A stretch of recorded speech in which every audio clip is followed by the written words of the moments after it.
Di mata orang lain, ini hanyalah sekotak susu. Tapi di matanya inilah kunci untuk kabur. Ia mengupasnya, mengeluarkan bagian film tipis, dan mengeluarkan film tipis ini lalu dibersihkan. Saat akan keluar, diam-diam menempelkannya di kunci rahasia sel. Jadi pada saat penjaga menekan kode tersebut, jarinya ikut menekan 4 tombol itu. Sekali lagi ia melambaikan film itu. Dia mendapat 4 angka. Jadi, mungkin ada 24 kunci kombinasi. Selanjutnya adalah mencoba kata sandi. Tapi bagaimana cara menyentuh kunci ini? Dia meremas kertas toilet menjadi bola-bola kecil. Kemudian meremas pasta giginya. Sama seperti itu dia membuat banyak hal. Kemudian menggunakan kertas kado. Terus meremas dan mengencangkannya. Sebuah bola bundar besar direkatkan. Saat penjaga membantunya melepas borgol, dia segera memasukkannya ke lubang di jendela kecil. Begitupun jika sipir mengunci jendela kecil itu, masih mungkin untuk dibuka. Dari jendela kecil, ia mengulurkan tangannya dan mencoba kata sandi. Paling banyak adalah 24 kali, dia bisa melakukannya dengan benar dan cepat. Untuk mencegah kamera menangkapnya, pertama-tama, dia harus tahu apa yang dilakukan para penjaga. Jadi dia mendengarkan suara di luar setiap saat. Melalui suara, saat pintu dibuka dan ditutup, dia tahu. Para penjaga setiap hari setelah membawanya ke sel, akan keluar untuk mengobrol dan merokok bersama. Jadi ada waktu 1 menit setiap hari. Tidak ada kamera pengawas. Ini adalah celah yang dia cari. Tetapi ketika dia keluar dari penjara dan apa yang harus dilakukan selanjutnya? Jangan meremehkan Ray Breslin. Dia tahu itu untuk melarikan diri dari penjara dengan sukses. Akan ada 3 faktor. Struktur denah penjara, dan di luar harus ada yang membantunya.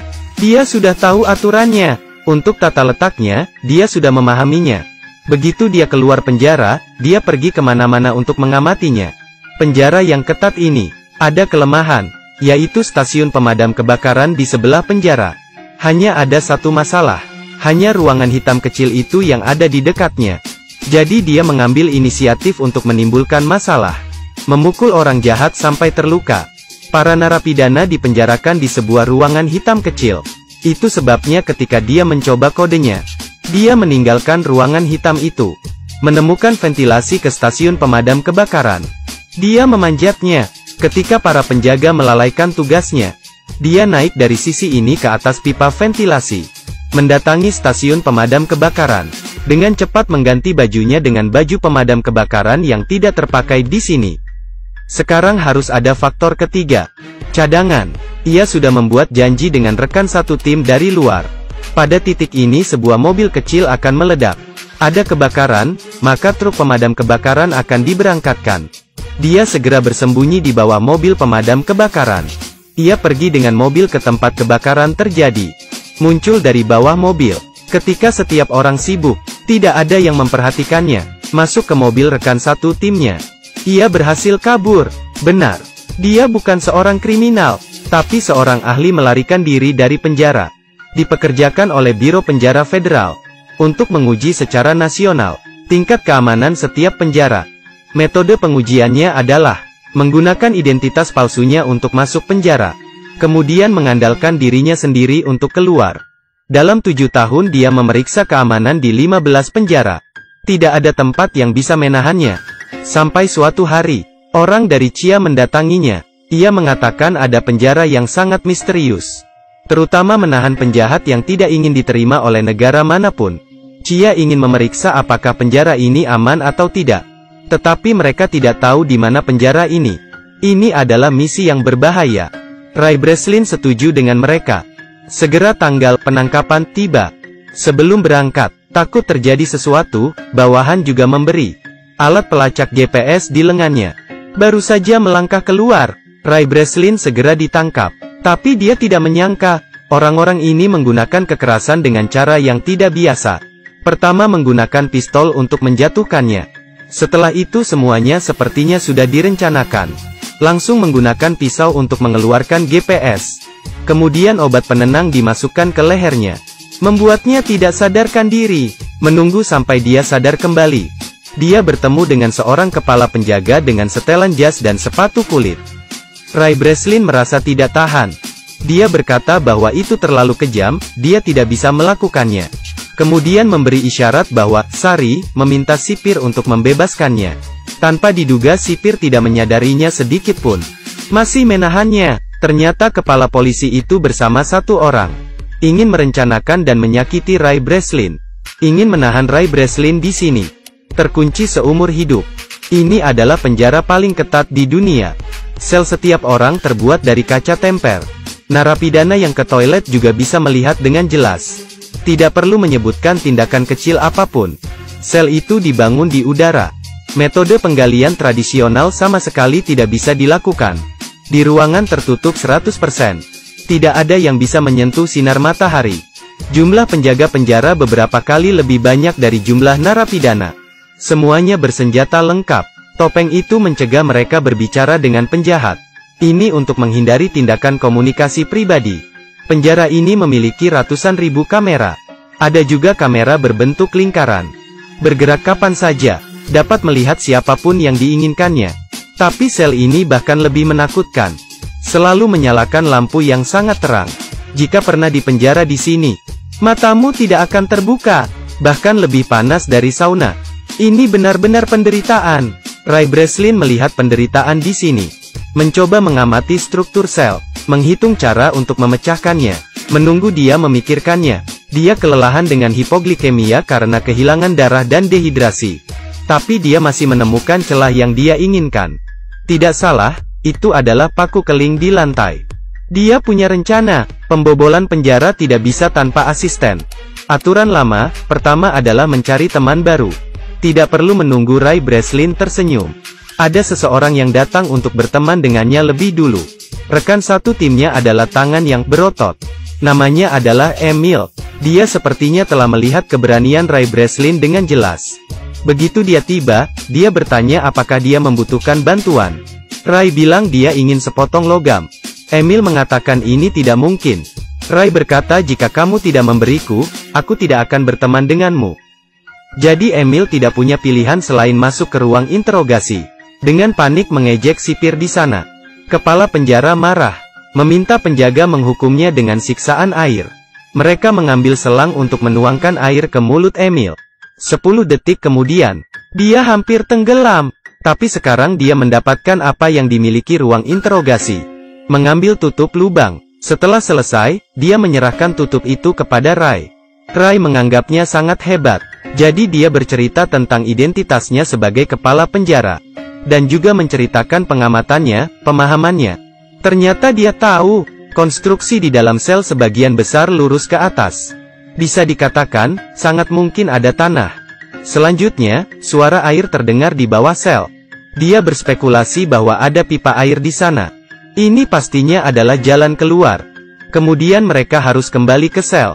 Setelah perencanaan, segera mulailah ia mengambil tindakan. Emil bertanggung jawab untuk memulai perang. Ray mencengkeram sepotong roti di tangannya. Dengan sangat cepat petugas datang. Mereka semua dibawa ke sel dengan cahaya terang. Baru saja masuk, Ray segera membuka tutup yang diberikan Emil padanya. Pantulan cahaya yang kuat, bersinar di paku keling. Tunggu sebentar, mengapa hal ini sangat bercahaya? Ternyata dia pernah memolesnya dengan pasta gigi sebelumnya. 10 detik kemudian, 100 derajat Celcius menyebabkan tiang mengembang sebesar 0,03 cm3. Segera muncul, Ray dengan cepat menariknya keluar. Kemudian melakukan hal yang sama dengan 3 kancing lainnya. Selesai. Dia memasukkan roti ke dalam mulutnya. Pada saat yang sama mengisyaratkan perhatian Emil. Emil mulai berteriak. Seperti yang diharapkan, kepala penjara segera menoleh padanya. Ray segera berdiri, menempelkan roti kunyah ke kamera. Memblokir pandangan. Lalu dia membuka lantai itu. Turun ke bawah. Dia turun ke ruang di bawahnya. Kemudian memanjat pipa air. Menunggu dia naik ke puncak. Membuka penutupnya. Keluar. Dia sangat terkejut dan tercengang. Ini tidak di bawah tanah seperti yang dia duga. Tapi itu adalah samudera yang tak terbatas. Dia berada di dek kapal tanker raksasa. Selain itu, ada penjaga di mana-mana. Kabur ke laut? Tidak mungkin kabur. Dia hanya bisa kembali. Padahal mereka sudah tahu lokasinya. Tapi dia pada dasarnya tidak bisa memikirkan cara untuk melarikan diri. Terkurung di tengah laut. Sangat sulit untuk terbang. Ini adalah sebuah pikiran yang dangkal. Kepala penjara menemukan paku keling. Menemukan upaya melarikan diri oleh Ray Breslin. Memulai penyiksaan untuk mengasingkannya. Dia baru saja pergi tidur. Para penjaga segera mengetuk jendela dan mencegahnya tidur. Menunggu sampai dia sangat lelah sampai dia pingsan. Para penjaga datang untuk memukulinya lagi. Memukulnya sampai dia sadar kembali. Alhasil, setiap hari Ray Breslin selalu dalam keadaan koma. Setelah sedikit nafas, dia pingsan. Tidak lama setelah itu, ia perlu pergi ke dokter. Setelah pemeriksaan, dokter mendecakkan lidahnya. Tapi meski begitu, Ray Breslin masih tidak mudah dikalahkan. Menunggu sampai mereka berhenti menyiksa, dia terus memikirkan cara. Setiap hari dia makan nasi. Di atas meja makan, dia selalu diam-diam menciptakan alat untuk melarikan diri dari penjara. 2 lensa kaca, pulpen, selembar kertas karton keras, dicolokkan kembali ke tabung kaca. Benda-benda yang baru dibuat ini disebut kaca heksagonal, khusus digunakan untuk pengukuran arah. Kemudian mereka membawa seorang rekan baru. Dia berpura-pura berurusan dengan kepala sipir. Sebagai imbalan untuk naik ke dek. Tiba di atas dek, segera gunakan kaca heksagonal Ray untuk menentukan arah. Ketika Ray Breslin mendapatkan nomornya, ia langsung melihat bahwa kapal itu berada di daerah yang tidak berangin. Dia mengamati bahwa tutup saluran berlawanan arah jarum jam. Jadi mereka ada di belahan bumi utara. Berdasarkan penilaian iklim sedang yang lembab, kemungkinan besar ini adalah pantai Maroko di Afrika. Langkah selanjutnya adalah menemukan seseorang untuk membantunya menyebarkan berita. Ray langsung teringat pada dokter yang wajahnya selalu menunjukkan ekspresi tidak senang. Jadi dia menyuruh Emil untuk menikamnya. Kemudian pergi ke dokter untuk menjahit lukanya. Berpura-pura sakit sesekali, mendatangi dokter untuk muntah. Tentunya ini membuat dokter akan merasa sangat tertekan. Mengungkap identitas aslinya kepada dokter. Memintanya untuk memeriksanya sedikit. Tak lama kemudian, hati nurani sang dokter pun terganggu. Membuat keputusan untuk membantunya melarikan diri dari penjara. Dia memperkenalkan perpustakaan mereka kepadanya. Menyerahkannya ke bawahan Emil. Semuanya diatur dengan baik. Akhirnya waktu untuk melarikan diri telah tiba. Saat larut malam, kepala penjara melihat Ray Breslin menabrak dinding. Dia menguping sinyal yang sedang diketik Ray. Mengartikan kode itu, akan ada kerusuhan di area C besok pagi. Kepala penjara memutuskan untuk mengirim 3 tim pasukan untuk menyerang area C. Tapi ini hanya jebakan Ray. Dia ingin semua penjaga lari ke area C. Dengan demikian, hanya 2 tim yang tersisa di tempatnya. Kerusuhan yang sebenarnya dimulai. Rekan tim memulai kekacauan. Kedua geng itu mulai berkelahi. Para prajurit di atas mengarahkan senjatanya ke bawah. Tapi Ray diam-diam pergi ke depan dan menyelinap. Kemudian memanjat tangga, mengikuti jalur pipa untuk naik ke dek. Siapa yang tahu pintu tersebut menggunakan kunci elektrik. Tidak bisa terbuka bahkan ketika dia menggunakan kekuatannya. Ray Breslin memutuskan untuk pergi memutuskan aliran listrik. Dan itu berarti dia harus turun. Dia tidak punya pilihan lain. Turun ke ruang listrik. Saat dia sedang mengontrol komputer untuk mematikan sirkuit. Seperti yang diharapkan, Emil bisa membuka pintu. Dia akhirnya bisa naik ke kapal. Pesawat yang dipesan juga tiba tepat waktu. Saat dia mendekati pesawat, musuh juga masuk. Emil tidak bisa pergi, karena pria itu belum muncul. Jadi dia mengambil senjata. Tatapannya berubah menjadi kejam. Pria legendaris ini, dalam sekejap menjadi senjata pembunuh berdarah dingin. Di sisi lain, sipir memblokir Ray di ruang listrik. Dia sama sekali tidak terburu-buru, karena Ray Breslin seperti ikan di jaring. Tapi yang aneh adalah, dia tidak bisa menemukan Ray dimanapun. Saat ini, bawahan telah memulihkan arus listrik. Dia tiba-tiba mendengar, tangki air mulai menyiram air secara otomatis. Senyumnya berangsur-angsur memudar. Dia lupa langkah penting ini. Ray Breslin memang ada di tangki air. Tangki air baru saja dibilas. Dia segera hanyut ke dasar laut. Ray muncul ke permukaan. Emil melihatnya di saat yang tepat. Turun dan menjemput dia. Sipir juga telah mencapai dek. Ray Breslin ditemukan berdiri di atas tangga. Langsung mengarahkan pistol ke arahnya. Hidup mati dalam sekejap. Melihat Emil melempar pistol, Ray Breslin menggenggam erat. Dengan segera menembak. Tangki minyak di bawahnya. Kepala penjara menunduk dan melihat. Kata "kurang ajar" belum diucapkan. Secara bertahap lenyap di lautan api.